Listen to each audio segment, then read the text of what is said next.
we're going to have a look at how we fit our magnetic fastener to our lining panel. So this is my lining panel, which I've interfaced with a woven fusible interfacing.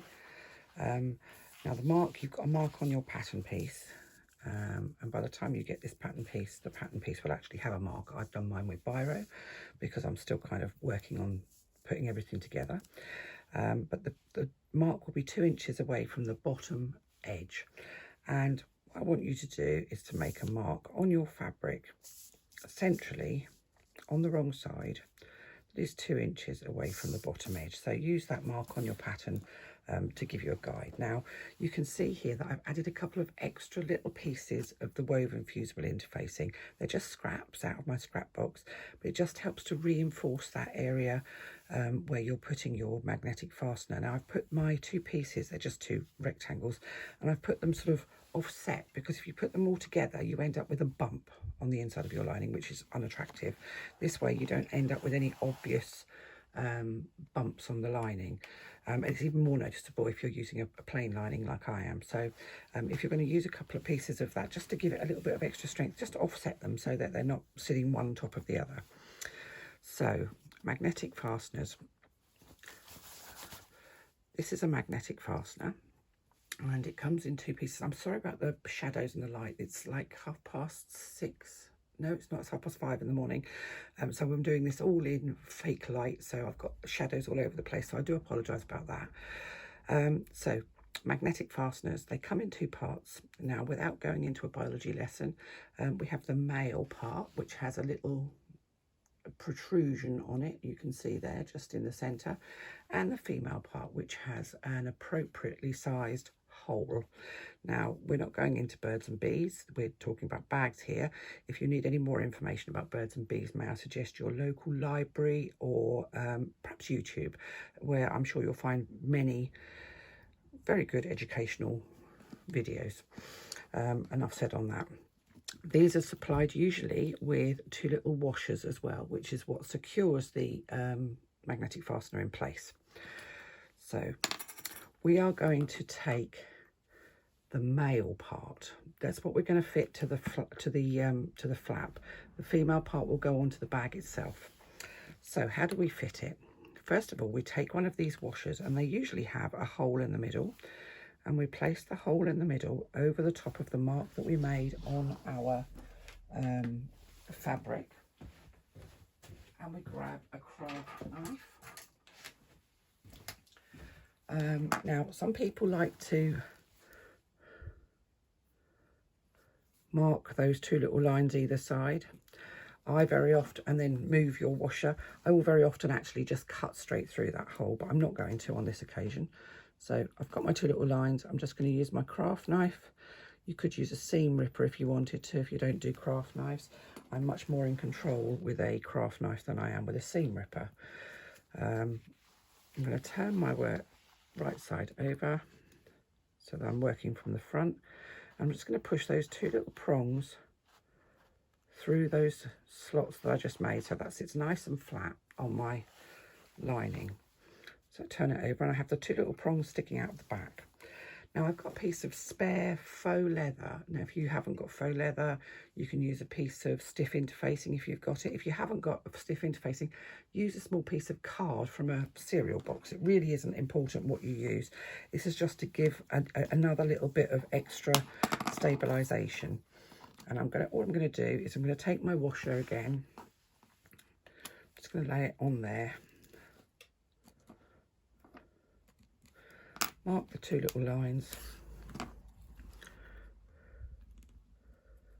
Cut the 2 little lines. And so you could do this with a piece of cardboard. What I would suggest you do is just thin card from a cereal box will do the trick. Is just round it off. You don't want any sharp corners on your bit of extra stabiliser, because that will rub on your fabric. Just place it, and this is faux leather, it doesn't matter which way it goes over, it's just something to give a little bit of extra. Place the prongs through that extra piece of whatever you're using, whether that be a bit of faux leather, a bit of interfacing. It needs to be a fairly stiff interface, something like Peltex or Decaville. even a little spare bit of fusible foam or something like that will do the trick. It's just to give it a bit of extra stabilisation. You take your washer, position it over the top of those prongs, and then you push your prongs out. Now there are two camps with this. There's the innies, so pushing the prongs in, and then there's the outies, pushing the prongs out. And you can do it either way. I, however, prefer to push the prongs out, because if you push them in, they overlap each other, and what you end up with is a lump on the back of your work. Now, in this instance, because we're going to be using foam over the top of this, or between this and the front part of the flap, it doesn't actually make a lot of difference. But if you're making something where this is going to be against the lining, you're going to end up with a bump in your that shows through on your lining. So pushing it out, pushing those prongs out, means you get the flattest back that you can. Now, again, in this instance, we are actually going to use foam in the flap, so you don't really need to do this, but a really good habit to get into is using a little bit of what I call bag maker's friend, duct tape. And yes, this is jazzy duct tape from Aldi's, which has got flamingos all over it. Why have grey when you can have flamingos? And pop it over the back of your hardware. Now that will A, keep it in place, but B, it smooths off any sharp edges there might be. Now, as I say, we're going to use foam on the back of here, so actually any sharp edges are only going to go into the foam, which is not going to be a big drama. But on most bags, or a lot of bags and purses, the back of your magnetic fastener will be against the lining. You don't want sharp bits on it. It'll just rub through your lining, and that will just be a disaster. A year down the line, you don't want somebody to come back to you and say, look, my bag's fabulous, but I've got a hole in my lining where the fastener was. So put the other parts of your magnetic fastener in a safe place so you don't lose them, because you're going to need those in a little while. So that is our magnetic fastener fitted, and I will go to the machine. It'll probably still be quite dark, so you'll have to forgive me, and we'll look at fitting our foam and making our flap. Okay, here we are. I have my flap exterior and I have my foam. Now, I like to cut my foam slightly larger than my flap exterior and then baste it on, rather than cutting it to the same size. However, because your foam should be fractionally shorter, I'm not going to baste it on right from the top. I'm going to start my basting just a little bit further down so that I can trim away the foam from the top part of my flap. So I'm just going to go to the machine. I'm going to turn my machine to its longest stitch length, and I'm going to sew baste my fabric to my foam. Now I'm using Styleville, and Styleville has a sort of a slightly nylon-y kind of, let's get that on there straight, slightly nylon-y kind of finish to the back of it. So my fabric will stick to it quite well. So if I kind of put it down, it's a bit like fuzzy felt. It just kind of sticks where I want it to be. Sorry for those of you that are old enough to remember fuzzy felt. Google it, it's great fun. So I'm going to do a line of stitching around the outside of my flap, just on the outside, not on that top straight edge, at about 1/8 of an inch from the edge, so it's within the seam allowance. I've changed my machine to its longest stitch length, and I'm not doing a back stitch at the beginning or the end, because I will be removing these stitches a bit later on. And because I'm using foam, I'm using a size 14 needle in my machine. This is a universal needle because I'm using fabric. Well, it's a universal needle is what I use all the time, regardless whether I'm using fabric or faux leather, to be honest. So, but I would change the size up if I were perhaps using something thicker. A 14 works perfectly well for this at the moment.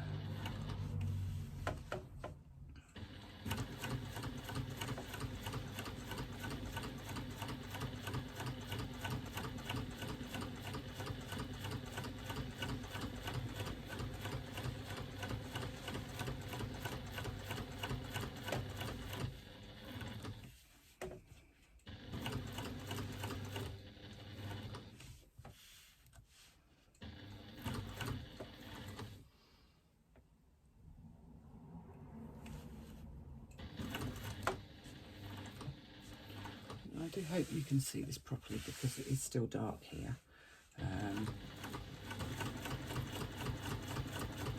I know a lot of people say, how do you fit all this stuff in? Well, I fit this stuff in because I get up early and I go to bed late.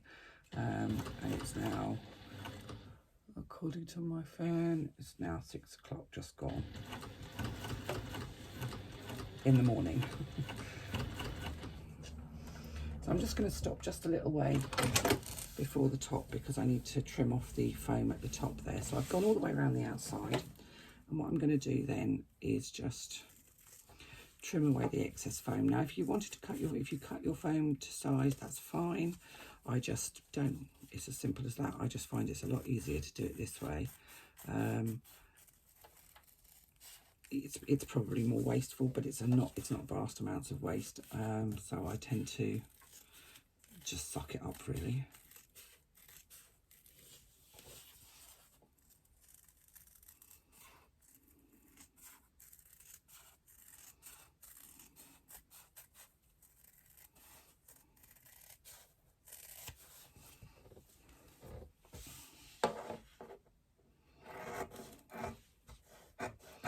We haven't basted that top edge, but I'm just going to trim across the top edge there. And then what I'll do, because I know that I need my foam to be 3/8 of an inch shorter than my flap, is that I'm just going to mark a line that's 3/8 of an inch from the top using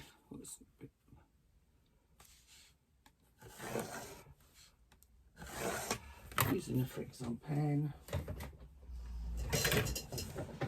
Then I can lift the foam from my fabric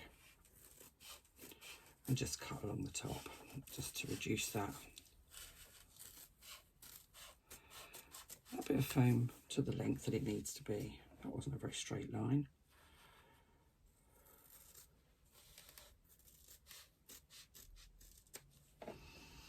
And there we go. Now our foam is just that little bit shorter than the exterior fabric. So we have our foam basted to our exterior. We have our lining with our beautiful magnetic fastener in it. And we're going to lay them right sides together, matching up all of the curves and all of the edges using some clips to kind of hold it where it is.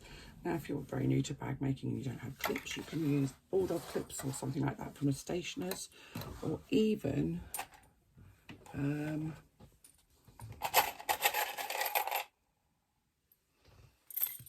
hair grips.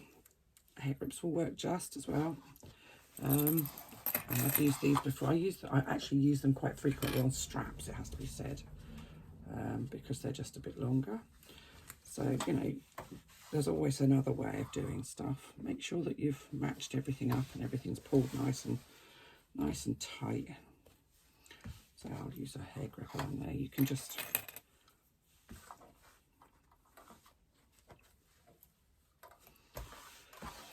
you see they work just as efficiently as clips. And sometimes if you've got small children, you'll have hair grips in the house. I don't have small children, but I bought them for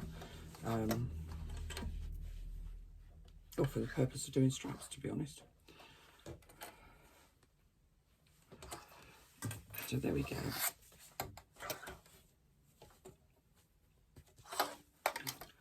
Right, now I'm going to sew all the way around the outside edge, not along the top straight edge, using a 3/8 of an inch seam allowance. That's 1 centimetre for those of you that are metricated. Go back to your normal sewing stitch length. For me, that's about 3, just a fraction less perhaps. And I'm going to back stitch just a few stitches at the beginning to secure my stitching. Going nice and slowly, ensuring my seam allowance stays as it should be. If you wibble a wobble, then you'll end up with a slightly wibbly wobbly shaped flap.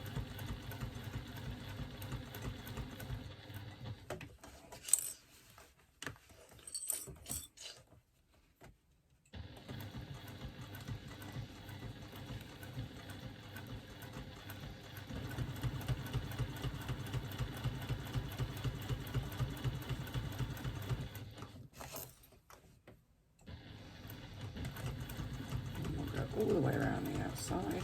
Take it slowly, especially when you're going around those curves. Not a race.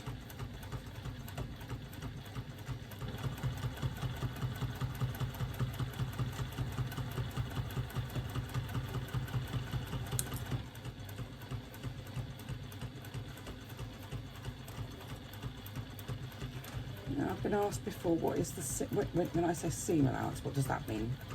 The seam allowance is the distance from your needle to the edge of your fabric. Now, your needle plate will have marks on it. So most needle plates do, should I say, will have marks on it, which will say, I mean, mine has 10 millimeters, 15 millimeters, 20, 25 and 30. I don't work in millimeters. It also has, what does it got underneath there? 1/4 of an inch, 5/8 of an inch and 1 inch. So it doesn't actually have 3/8 of an inch, but 3/8 of an inch is the same as 10 millimeters. So that's the mark I use.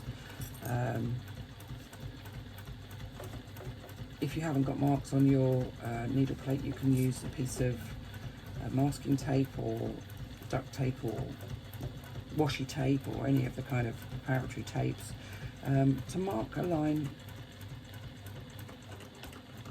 by just placing a bit of tape across the where you're by the side of your machine at the appropriate point, and then you have your edge of your fabric up against the edge of that tape. So there we are. I've gone all the way around and I've back stitched at both ends to secure my stitching. Let's just get rid of my threads, because those of you that have been with me before will know I cannot abide threads all over the place. Now we are going to take our seam rippers and we're going to take out that basting stitch that we did around the outside of our foam and our exterior fabric. Now, why do we bother to baste if we're just going to take those stitches out? It helps to keep our foam and our exterior fabric taut and tight together. It just helps to secure everything. When you start moving, stitching rather, you will end up with, you've got several layers of fabric and things move as you're stitching them. If you stitch them and baste them together, then they don't move. Now, there is a video on my YouTube channel that shows you about how to use foam without getting it into the seam allowance. And if you choose to do that, if you've got a machine that just doesn't like thickness, then please do follow that video. It's available in the group and on my YouTube channel, so you know you can have a little look on there.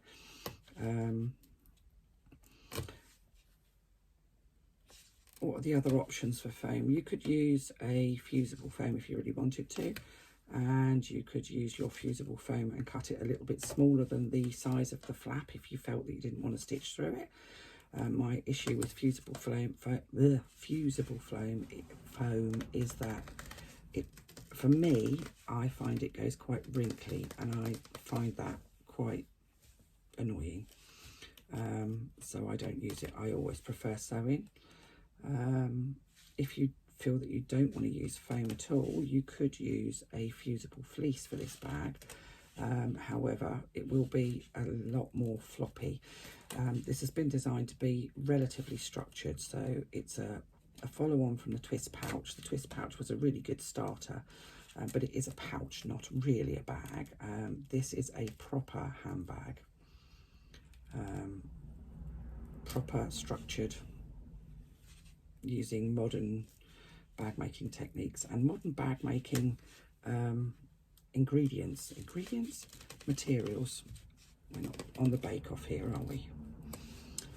So there we go. I've removed all my stitching, my base stitching. You'll do a lot of that. It's annoying, but it's worth doing the extra bit of work to do that. Now I'm just going to remove the excess foam from my seam allowance. So I'm just trimming out that foam, and you can see now with my piece of work sort of flat to the table almost, my scissors, the blade of my scissors is also flat, and that helps to give me a sort of a slightly mitered edge on the foam, which makes it a lot easier. I just think it's easier to, when you turn it, that you don't have any sort of square edges on your foam. You'll see what I mean when I turn it. Difficult to explain, but this is how I prefer to take my foam out. If you have another way, please do. I know some people like to use small scissors. I can't get on with small scissors. I might go back in and take extra bits out with small scissors, but I usually use my big ones.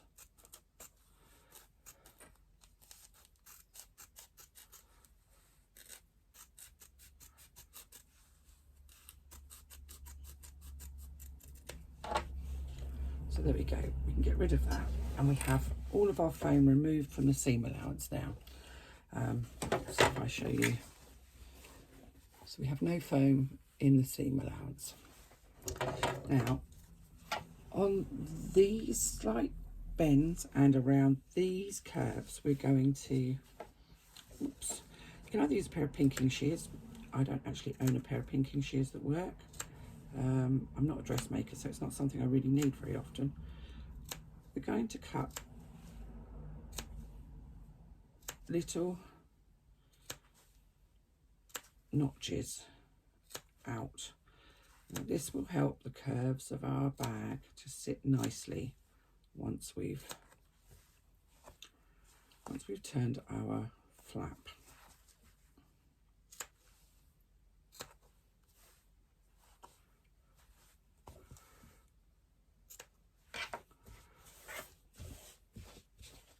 I'm just going to trim down the seam allowance a little bit round here. I'm just taking off about 1/8 of an inch, so just reducing it a little bit. I don't clip usually into there, just around here, but I just like to reduce the seam allowance. This isn't a big enough curve really to worry too much about.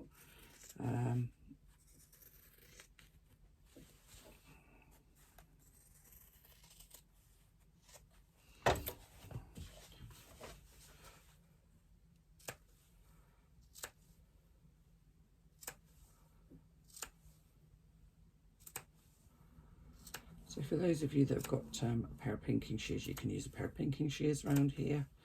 You're not cutting into the foam, you're just cutting into the excess fabric, so the seam allowance. Be careful you don't cut into your stitching. And if you do suddenly realise you've cut into your stitching, don't panic.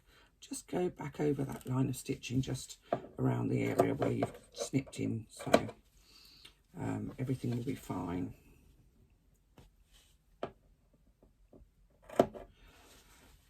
And then just on that bottom edge, I'm just going to reduce that seam allowance down by approximately 1/8 of an inch. So not taking it too close, because we don't want it to be really, really close. And that's all the prep we need to do before we turn our bag, our flap through. So we've got all these nice notches cut out on the curves there. We've reduced the seam allowance on the bottom and down the sides, and our foam is sitting 3/8 of an inch away from the top edge. So I'm now going to put my hand into the top edge and turn the flap through. Now I'm going to pop my hand into my flap and I just like to run my finger around the very outside edges just to push all of the edges properly out. Now, what I like to do is, nothing looks worse, and bearing in mind I've got red lining on a navy blue bag, than having the lining showing around the outside of your flap. It's really, really, really, I don't like it. I just don't like it at all. So roll the sides of your bag so that you can see that your flap rather, so that you can see that your lining is sitting behind the exterior. Now the thickness of the foam that you use should allow you to do this without the lining becoming too baggy. You're not rolling it miles. You're not going to have it so that there's actually outside fabric showing on the lining side, but you just don't want the lining to be showing on the outside. Now normally I would take this and I would press it. I haven't actually brought my iron over here with me, so I'm not going to press it. I'm just going to go straight in and I'm going to stitch it. I would take it to the iron and press it. In fact, I probably should do. I am going to. I'm going to go do that now. Okay, I ironed, and now I've clipped it all the way around. So now we're going to top stitch. Now this is the thing that people absolutely find terrifying. I love top stitching. I find top stitching incredibly therapeutic, and I like to do it in a contrast thread because I just like top stitching, and because I top stitch a lot, I'm fairly good at it, so I like to show off. We all like to show off, don't we? So I'm using a cream thread, and I'm going to do a line of top stitching that is 1/4 inch away from the outside edge. Now you can see that we still haven't sealed up that top edge, so that's still open, and that's fine, leave it open. I'm going to stitch round all the way around the outside of my flap, and my stitch length is now at a 4. I still have that size 14 needle in there though, don't have anything bigger, and it's fine. So I'm just going to do a couple of back stitches at the beginning.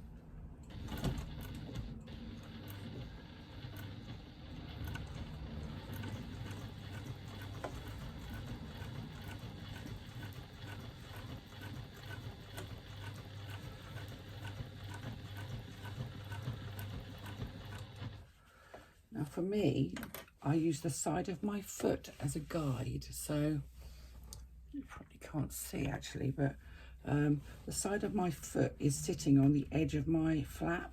My foot, I know, is 1/4 inch wide, so I know that if I keep the edge of my flap on that side of my foot, my stitching will be 1/4 inch away from the edge.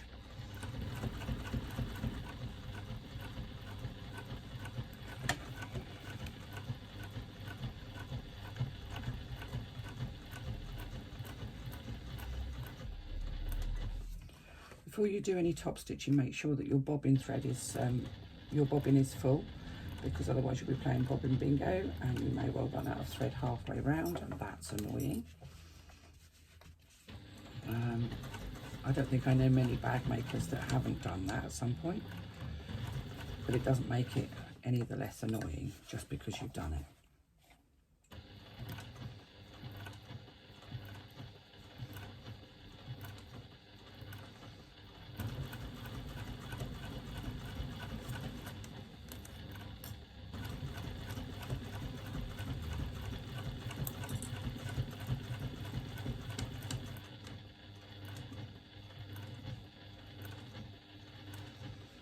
Go slowly around the curves.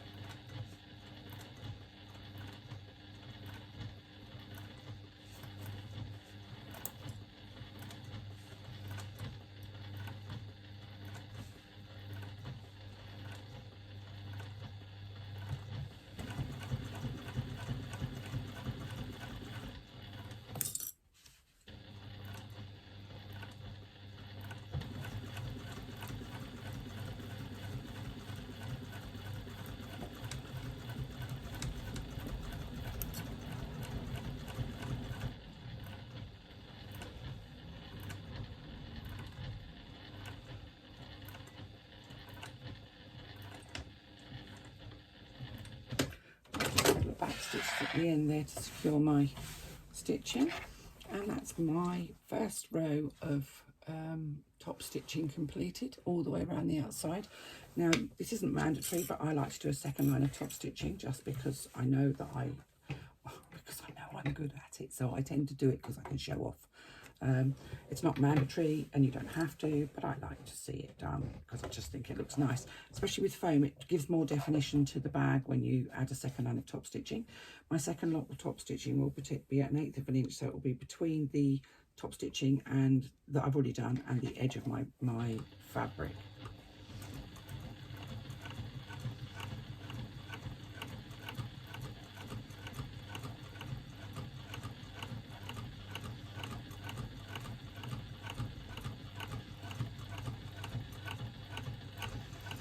I actually find that this second lot of top stitching is a lot easier than the first, to be honest, because I've got 2 frames of reference for whether I'm in the right place and I'm keeping straight. I've got the edge of the fabric and the line of stitching that I've already completed.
there we have one perfectly acceptable.